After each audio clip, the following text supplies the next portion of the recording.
നമ്മുടെ ഇടതുപക്ഷ മുന്നണി സ്ഥാനാർത്ഥിയുടെ മികവ് നന്നായിട്ട് അറിയാവുന്നത് കൊണ്ടാണല്ലോ കേരളത്തിലെ ഒരു സംഘം എഴുത്തുകാരന്മാര് അവിടെ വന്ന് വലിയ സാഹിത്യ സംഗമം സംഘടിപ്പിക്കുകയും സ്വരാജിന് വേണ്ടി പ്രവർത്തിക്കാൻ ഇറങ്ങുകയൊക്കെ ചെയ്തത്.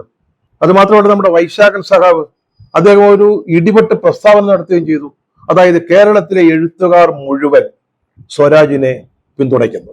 ഇത് കേട്ടപ്പോൾ നമ്മുടെ കൽപ്പറ്റ നാരായണ മാഷ്ക്ക് അത് അത്ര പിടിച്ചില്ല. ചേട്ടാ, കേരളത്തിലെ മുഴുവൻ സാഹിത്യകാരന്മാർക്കും വേണ്ടി സംസാരിക്കാൻ ആരെങ്കിലും വൈശാഖനെ ചുമതലപ്പെടുത്തിയോ? ആ ചോദ്യം അദ്ദേഹം മാധ്യമങ്ങളുടെ മുന്നിൽ ഉന്നയിക്കുകയും ചെയ്തു. കേരളത്തിലെ മുഴുവൻ സാഹിത്യകാരന്മാരുടെയും ചുമതല ആരാണ് വൈശാഖൻ മാഷെ ഏൽപ്പിച്ചത്? കൽപ്പറ്റ മാഷെ, ഒരു കൊച്ചു തെറ്റു പറ്റിപ്പോയതാ, ഇതൊക്കെ അങ്ങ് ക്ഷമിക്കാവുന്നതേ ഉള്ളൂ.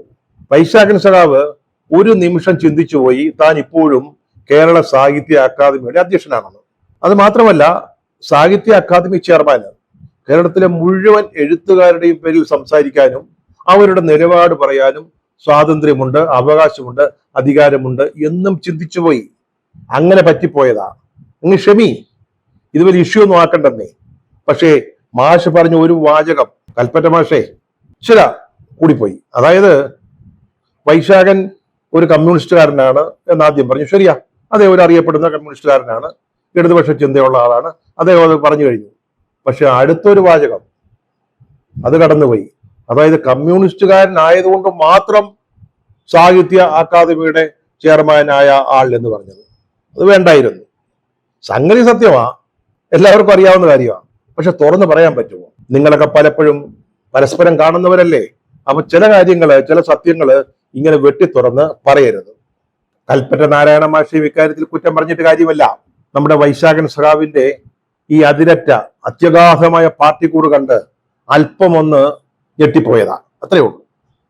എം സ്വരാജിന്റെ വ്യക്തിത്വത്തെ അംഗീകരിക്കണം എന്നാണ് വൈശാഖൻ സഖാവ് പറയുന്നത്. ശരിയാ, അങ്ങനെ പറയുന്നതിന് സഖാവിന് എല്ലാ അധികാരങ്ങളും അവകാശങ്ങളും ഒക്കെ ഉണ്ട് താനും. ഒരു മികച്ച വ്യക്തിയാണ് സ്വരാജ് എന്ന് സമ്മതിക്കുന്ന ആളാണ് ഞാനും, അങ്ങനെ കരുതുന്ന ഒരാളാണ്. പക്ഷേ ഈ അദ്ദേഹത്തിന്റെ എതിർ സ്ഥാനാർത്ഥി UDF ആളുണ്ടല്ലോ, ആര്യാടൻ ഷൗക്കത്ത്, അദ്ദേഹം എന്താ അത്ര വ്യക്തിത്വം കുറഞ്ഞ ആളുമല്ലോ ആണ് അംഗീകരിക്കാതിരിക്കാൻ? ഒരാളെ വ്യക്തിത്വത്തിന്റെ പേരിൽ അംഗീകരിക്കണമെന്ന് പറയുമ്പോൾ അദ്ദേഹത്തെ എതിർക്കുന്ന ആളിനെ തീരെ വ്യക്തിത്വം ഇല്ല എന്നല്ലേ അർത്ഥമാക്കേണ്ടത്? കുറെ സിനിമകളൊക്കെ എടുത്ത ഒരാളാണ്.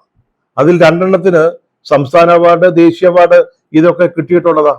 മതനിരപേക്ഷതയുമായി ബന്ധപ്പെട്ട വിഷയങ്ങളിൽ വളരെ കൃത്യമായ നിലപാടുള്ള ഒരാളാണ് ആര്യാടൻ ഷൗക്കത്ത്. അദ്ദേഹം കോൺഗ്രസ്സുകാരനായി പോയെന്നേ ഉള്ളൂ. ആ ഒരു കുറ്റം വേണമെങ്കിൽ സഖാവ് വൈശാഖന് ചൂണ്ടിക്കാണിക്കാം. പക്ഷെ അദ്ദേഹം കോൺഗ്രസിന്റെ സാംസ്കാരിക സംഘടനയുടെ നേതാവായിരുന്നു. പല ഒന്നാന്തരം നിരവധി പരിപാടികൾ സംഘടിപ്പിച്ചിട്ടുണ്ട്. അതിലൊരു പരിപാടിയിൽ നമ്മുടെ KN കുഞ്ഞഹമ്മദ് വന്ന് പ്രസംഗിക്കുകയും ചെയ്തിട്ടുണ്ട്.